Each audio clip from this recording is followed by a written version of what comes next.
Hello students, మీకు ఇక్కడ ఇంకో కేస్ స్టడీ చూపిస్తున్నానమ్మా. ఇది కూడా మనకి income elasticity and cross elasticity సంబంధించినటువంటి కేస్ స్టడీ. ఇది ప్రీవియస్ పేపర్స్లో వచ్చినటువంటి కేస్ స్టడీ అనమాట.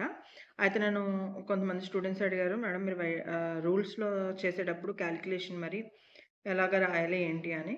సో అది కూడా ఇక్కడ మీకు డైరెక్ట్గా చూపించేస్తున్నాను. నేను రాసాను చూడండి. ఇక్కడ మీరు ఈ విధంగా కనుక పేపర్ అటెంప్ట్ చేస్తే మీకు కొంచెం నీట్గాను ఉంటుంది.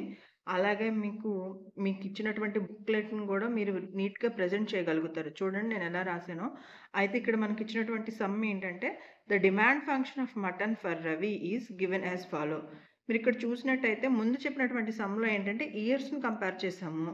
కానీ ఇక్కడ ఇచ్చినటువంటి సమ్‌లో ఏంటంటే ఈక్వేషన్ ఇచ్చారు. సో ఇక్కడ ఈక్వేషన్ ఇచ్చారు కాబట్టి మనం ఏం పెద్ద కంగారు పడిపోక్కర్లేదు. ఎందుకంటే మనకి ఈక్వేషన్ తెలుసు కదా! ఇన్కమ్ ఎలాసిటీకైనా, క్రాస్ ఎలాసిటీకైనా ఈక్వేషన్ ద్వారానే మనం ఏం ఫైండ్ ఔట్ చేసాము? ఫార్ములా తీసుకొని ఆ ఫార్ములా నుంచి మనము వాల్యూస్ ఫైండ్ ఔట్ చేసాం. యాజ్ ఇట్ ఈజ్ ఇక్కడ కూడా ఏం చేస్తామంటే ఈ ఈక్వేషన్ ఇచ్చినటువంటిది ఈక్వేషన్ దేన్ని బేస్ చేసుకుని ఇచ్చాడు? ఇక్కడ క్వాంటిటీ ఆఫ్ మటన్ అంటున్నారు. ఇక్కడ ఎం అంటే quantity of mutton, demand function of mutton for Ravi is given as follow అన్నారు. ఈక్వేషన్ ఏమి ఇచ్చారంటే 5850 మైనస్ 8 ప్రైజ్ మటన్ అమ్మ. ఇక్కడ పిఎం అనమాట. పిఎం అంటే ప్రైజ్ ఆఫ్ మటన్. ఆల్రెడీ ఇక్కడ ఇచ్చారు చూసారా? పిఎం అంటే ప్రైజ్ ఆఫ్ మటన్, 2 పీసీ అంటే price of chicken plus 0.15 y అంటే ఏంటి? ఇక్కడ ఇన్కమ్ ఆఫ్ రవి. సో ఇలా మనకి ఈక్వేషన్ ఇచ్చి మనల్ని ఏం ఫైండ్ అవుట్ చేయమంటున్నారు? Income elasticity of the demand అలాగే cross elasticity of the demand for mutton find out చేయమంటున్నారు. సో మనకి జనరల్గా ఇప్పుడు దాకా చేసిన సమ్స్లో ఏంటంటే ఇయర్స్ ఇచ్చారు. ఇయర్స్ ఇచ్చిన దాన్ని బేస్ చేసుకుని మనం ఫార్ములాస్ వేసుకుని ఈక్వేషన్ ద్వారా ఫార్ములాస్ వేసుకుని ఫార్ములాస్ నుంచి మనం ఏం చేసామంటే క్యాలిక్యులేట్ చేసాం. సో ఫస్ట్ స్టెప్లో కాబట్టి ఫస్ట్ స్టెప్లో ఏం చేస్తారంటే మీరు గివెన్ ఇన్ఫర్మేషన్ అని చెప్పి ఈ ఈక్వేషను ఈ ఇన్ఫర్మేషన్ అంతా కూడా రాయండి. ఆ తర్వాత we have to find out, let us go to the sum అనగానే we have to find out అని రాసి నెక్స్ట్ స్టెప్ 2లో వచ్చేసరికి మీకు ఇచ్చినటువంటి ఈక్వేషన్స్ ఉన్నాయి కదా, ఫార్ములాస్. ఇన్కమ్ ఎలాసిటీకి కానీ క్రాస్ ఎలాసిటీకి కానీ మనము క్యాలిక్యులేట్ చేయడానికి ఫార్ములాస్ మనకు ఆల్రెడీ ఐడియా ఉన్నాయి కదా, ఆ బోత్ ఫార్ములాస్ అనేది స్టెప్ 2లో నోట్ చేయండి. ఆ తర్వాత మీరు ఏం చేస్తారంటే స్టెప్ 3లో మీకు ఇక్కడ ఏంటంటే ముందుగానే రాసి చూపిస్తున్నాను. మీకు ఆల్రెడీ ముందు వాటిలో చెప్పినట్టుగానే ఫార్ములాస్ మీకు ఐడియా ఉంది కాబట్టి జస్ట్ నేను ఇక్కడ income elasticity of the demand ఒకటే రాశాను. కాకపోతే మీరు ఇక్కడ cross elasticity of the demand కూడా నోట్ చేయండి. స్టెప్ 3కి వచ్చి మీరు ఇక్కడ గమనించండి, నేను రూల్స్లో రాస్తాను, ఎలా రాస్తున్నానో గమనించండి. మీకు రూల్స్లో పేపర్ ప్రజెంటేషన్ చేశాను, ఇదంతా కూడా ఒకసారి క్లియర్గా గమనించండి. ఓకే, ఇప్పుడు మనం ఏం చేస్తున్నామంటే మనకి ఇచ్చినటువంటి ఈక్వేషన్ ఏదైతే ఉన్నాయో ఈ ఈక్వేషన్లో మనకి ఇచ్చినటువంటి వాల్యూస్ ఏవైతే ఉన్నాయో అవన్నీ కూడా సబ్స్టిట్యూట్ చేద్దాం. దీన్ని ఇప్పుడు మనం ఏమనుకుంటామంటే క్వాంటిటీ ఆఫ్ మటన్ 1 అన్నాం. నెక్స్ట్ మనం ఏం ఫైండ్ అవుట్ చేయాలి? ఫార్ములాస్ మనకి తెలుసు కదా, income elasticity of the demand, cross elasticity of the demand formulas మనకు తెలుసు కదా. ఈ ఫార్ములాస్ని మనం ఎలా సబ్స్టిట్యూట్ చేయాలి ఏంటి అన్నది ఇప్పుడు మనం స్టెప్ బై స్టెప్ చేద్దాము. ఇప్పుడు కనుక మనం సబ్స్టిట్యూట్ చేస్తే వాల్యూస్ మనకి రవి ఇన్కమ్ ఎంత? 8000. వై అలాగే చికెన్ యొక్క రేట్ ఎంత? ప్రైస్ ఆఫ్ చికెన్ వచ్చి 70 రూపీస్, మటన్ ప్రైస్ వచ్చి మనకి 125 రూపీస్. సో ఇదంతా కూడా మనం సబ్స్టిట్యూట్ చేసి మల్టిప్లై చేసి క్యాలిక్యులేట్ చేస్తే మనకి క్వాంటిటీ ఆఫ్ మటన్ M1 వచ్చి 6440 వచ్చింది. అయితే ఇప్పుడు మనము elasticity of the demand find out చేయాలి కాబట్టి ఇప్పుడు మనం స్టెప్ 4లోకి వెళ్ళి ఇన్కమ్ ఎలాసిటీ ఆఫ్ ద డిమాండ్ని ఫైండ్ అవుట్ చేద్దాము. Income elasticity of the demand మనం ఫైండ్ అవుట్ చేయాలి అంటే మనం ఎజ్యూమ్ చేసుకోవాలి. ఏమని ఎజ్యూమ్ చేసుకోవాలి అంటే ఇన్కమ్ కనుక మారినట్టయితే రవికి ఇన్కమ్ ఎలా మారుతుందంటే, ఫర్ ఎగ్జాంపుల్ శాలరీలో నేను ఒక పర్సంటేజ్ పెరిగింది అనుకుందాం. ఒక పర్సంటేజ్ రవి యొక్క ఇన్కమ్ పెరిగితే, సో రవి యొక్క ఇన్కమ్ ఏంటి? న్యూ ఇన్కమ్ ఏంటి? 8000 ప్లస్ 1% కనుక మనం పాయింట్ వైజ్ నోట్ చేస్తే 0.01 ఇంటూ 8%. మనం ఎప్పుడు కూడా శాలరీ ఎలా క్యాలిక్యులేట్ చేస్తాం అంటే, ఇప్పుడు 10,000 శాలరీ అనుకోండి, 10% కట్టామనుకోండి, శాలరీ ఇంటూ 10% క్యాలిక్యులేట్ చేసి ఆ 10%ని ఈ ఉన్నటువంటి శాలరీ అమౌంట్లో యాడ్ చేస్తాం అనమాట. అంటే ఇప్పుడు 8000 శాలరీకి 1% మల్టిప్లై చేసి దీన్ని యాడ్ చేస్తే వచ్చేటటువంటిది న్యూ ఇన్కమ్ అనమాట. ఇది రవి యొక్క న్యూ ఇన్కమ్. అంటే మనం ఎజ్యూమ్ చేసుకోవడం అంటే మనం అనుకుంటున్నాం 1% పెరిగింది అనుకుందాం. అని. అంటే సాలరీ జనరల్‌గా అయితే 5%, 10% అలా అనుకుంటారు. బట్ ఇక్కడ మనం ఏంటంటే 1% తీసుకుందాం.